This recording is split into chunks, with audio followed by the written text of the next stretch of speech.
What is going on, everybody? It's crappy out, as it's always been. I don't know what's going on with this weather, but hopefully it'll get nice soon.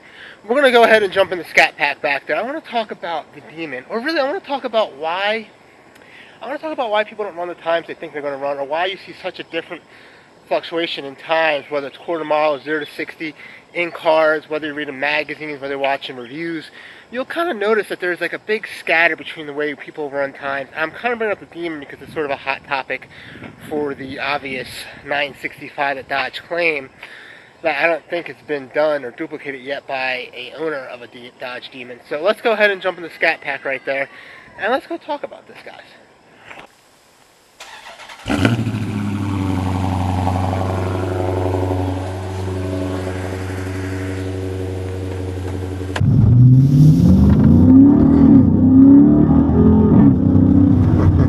Alright guys, so let's get into this video. I want to talk about why the Dodge Demon, or most vehicles, or any vehicles that you've seen, whether in different magazines or also all the review videos, why they might not run the 0 to 60 time or the quarter mile time. I'm kind of focused on the Dodge Demon because that seems to be the vehicle that has a lot of attention for obvious reasons and has not run a 9.65 yet. So there's many variables in why a car doesn't run the time, or it might run even a faster time than one might expect. But let's get into the first variable, which is actually going to be pretty obvious thing for most people, is the driver. It's real important to know that the driver is a major variable in why a car might not be running as quickly as one would think. Obviously, a car like the Tesla P100D, I think the average person could get into and run really quick times. It's all-wheel drive, it has computers, it's instant torque, it's a pretty easy car to drive. Versus, let's say, a high horsepower car that's a stick shift on street tires. Whole nother ball game. So that's, the first thing is you have a lot of these guys that are getting Dodge Demons that haven't even drag raced ever in their life, and these things make a ton of power. Even with the very first production drag radio, these guys are spinning on the street like crazy. So excuse me. So the driver is a big variable. If you have, some of the YouTubers out there that are inexperienced drag racing or inexperienced with high horsepower cars versus, let's say, someone like Demononlogy.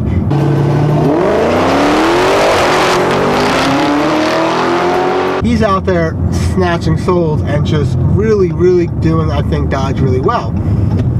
For the Demon, that is. Now, back to the Demon here for a second. The fastest Demon time I think I found was like a 9.8 bone stock, maybe 9.9. I think Demononlogy's run a 10.0, I believe, or 10.1 maybe. I believe in his car bone stock. But that's the first variable. That's a big, big variable. Like I said, if you're in an all-wheel drive car that has all the computers doing a lot of the work for you, it's a little different. But if you're in a rear-wheel drive car, high horsepower, you really have to know what you're doing. Let's talk about the second thing. So the second variable, guys, and this is the big one. This might actually be just as big, if not bigger, than the first variable, which is the driver, is the track. So I have a feeling a lot of people think that once a car is out of track, that variable is consistent. It is not. Every track is prepped differently. Matter of fact, tracks prep their tracks on purpose certain ways. And what I mean by that is, I've gone to my local track for years now, which is Acro Raceway in Akron, New Jersey. It's a great track, by the way, to set some times. And I'll get into that in a second. But I've heard on countless occasions by the people running the track that they actually purposely make sure that on street night, when all the street cars are there, that they don't prep it too well. Why is that? Because people break. Actually, when the track is prepped like shit, people still break. All my Honda boys, thanks a lot for snapping your front axles. No offense.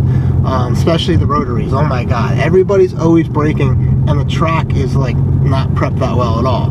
So what I have learned, just so you know, that if I want to get a really good time, I actually go on weekends when they have all the big boys show up.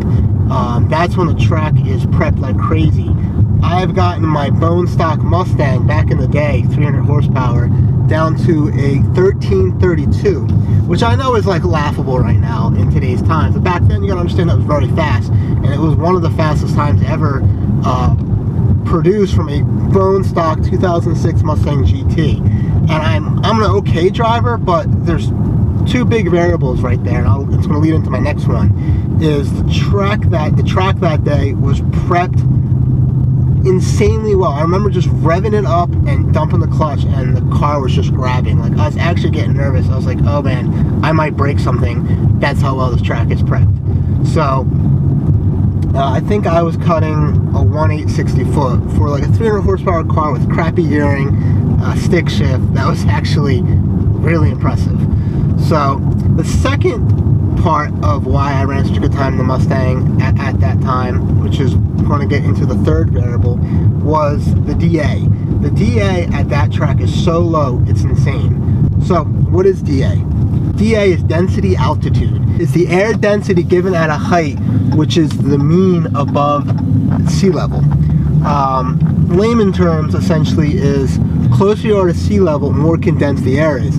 As probably most of you know, the combustion engine is like a vacuum. It's constantly sucking in air, and more air it can suck in, more power it can make, which kind of is where turbos and superchargers come from, right? They condense the air, or they make their own atmosphere essentially, and they condense the air, and that's where you need more fuel, more spark, more bang. So closer you are to sea level, more power you're actually making. If you ever drive, let's say on a mountain, as you go up that mountain, you might actually notice you're losing power. There's nothing wrong with your car, it's just the oxygen's actually getting not as dense, and the car is making less power. So this is the biggest variable, right guys? So if you take someone who knows what they're doing, goes to the right prep track, but it has crappy DA, you'll hear people talk about, oh, my DA was 2,500, oh, my DA was 3,000. Those are terrible. Where I go, I'm pretty much at sea level, which is the biggest reason and the biggest variable why my times were so low in my Mustang.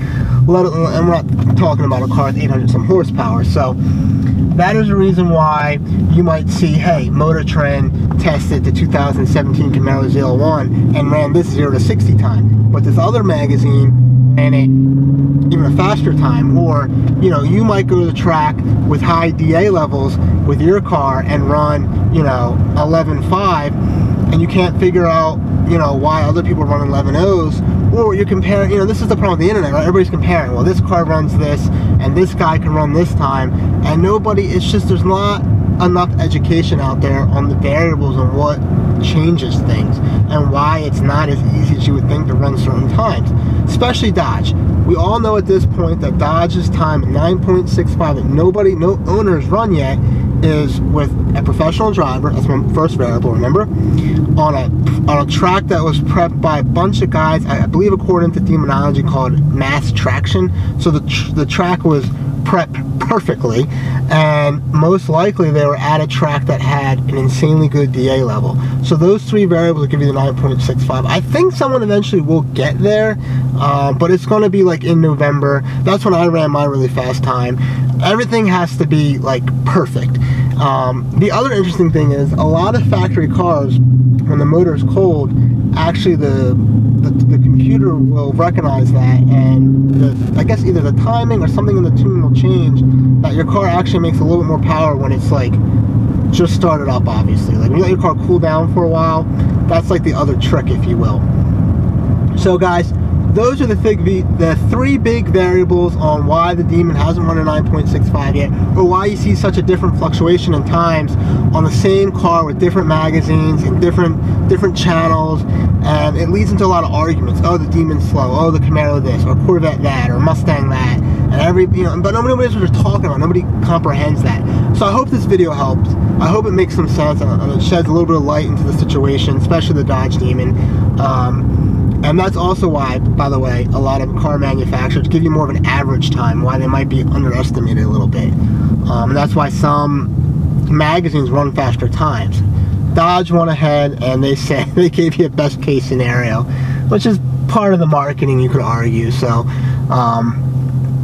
I do believe the car will run a 9.65 at some point. It just needs the right driver at the right time, the right place, blah blah blah. So that about wraps up for the video. I'm gonna get ahead and get out of here. This crappy ass weather. Hopefully next video will be some sunshine. And please like that, hit that like button, and subscribe to see more videos like this. I'll catch you guys in the next video. Alright, peace. It's true, baby, won't you let the light shine through?